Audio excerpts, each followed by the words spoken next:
With the latest headline news, I'm Marilyn Ringo, sitting in for David Goodnow.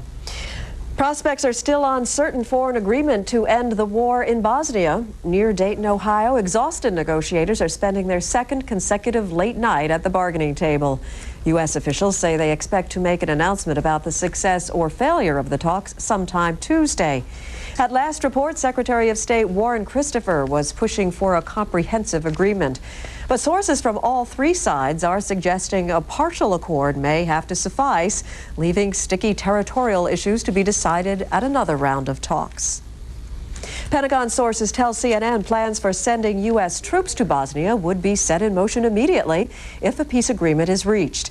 Within a week of an initialing ceremony, 1,500 U.S. troops would move into Hungary to pave the way for NATO peacekeeping forces. And 200 U.S. soldiers would be stationed in Sarajevo and Tuzla to set up headquarters for the peacekeeping operation. Depending on various factors, 20,000 U.S. troops and as many as 3,000 reservists could participate in the planned NATO peacekeeping force. President Clinton signed an emergency spending bill Monday that will keep the federal government running until December 15th.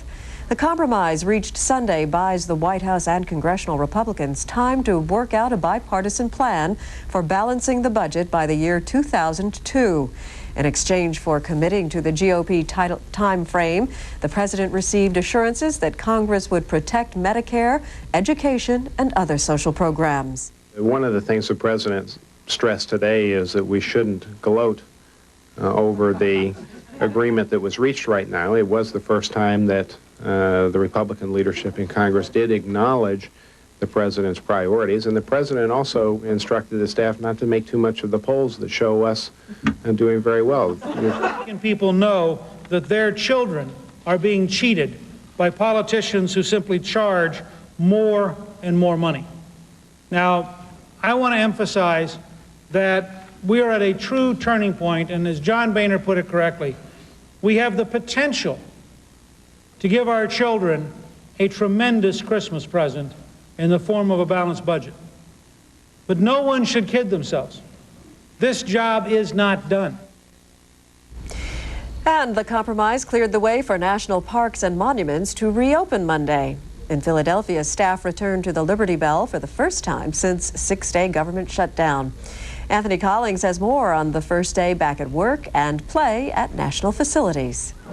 The government is back in business, and that's good news for tourists who were afraid they wouldn't be able to see the sights. We are kind of disappointed because that's all about New York, the statue, so we're glad we're being able to come today. At the Grand Canyon, the wonders of nature are once again on full display. We didn't think we were going to get to do this, and we're kind of glad to see that it's open.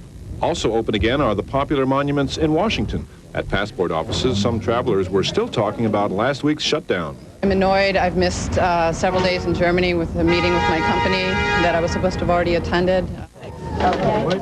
Passport office workers who normally issue 22,000 passports a day now have to play catch-up. We're looking at basically 4 days of backlog. We haven't received any mail since Monday, so now we're going to be swamped. During the shutdown, the Social Security Administration provided only emergency services. Now it's back in full swing. Yes, you can do this today. Last week, when government was shut down, you would not have been able to.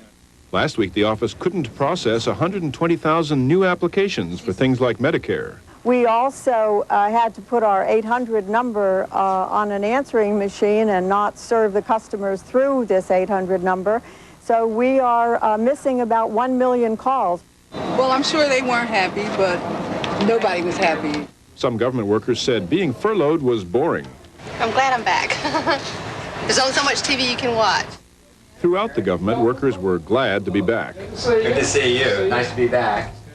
The National Gallery's doors are open again for some 200,000 visitors a week. We went to the White House yesterday and the Capitol, and we couldn't do anything. It was terrible. And so today we're tickled to death. The back-to-work euphoria may not last long. If there's no budget deal by mid-December, the government could shut down again. But for the time being, at least, it's business as usual for Uncle Sam. Anthony Collins, CNN, Washington. Kansas Senator Nancy Kassebaum confirmed Monday she will not seek re-election. She will finish her third term, which ends in January 1997. Kassebaum, a Republican, this year became the first woman to chair the Senate Labor and Human Resources Committee. At age 63, she says she wants to spend more time with her family and be a grandmother. A federal judge has ruled that portions of California's Proposition 187 are unconstitutional.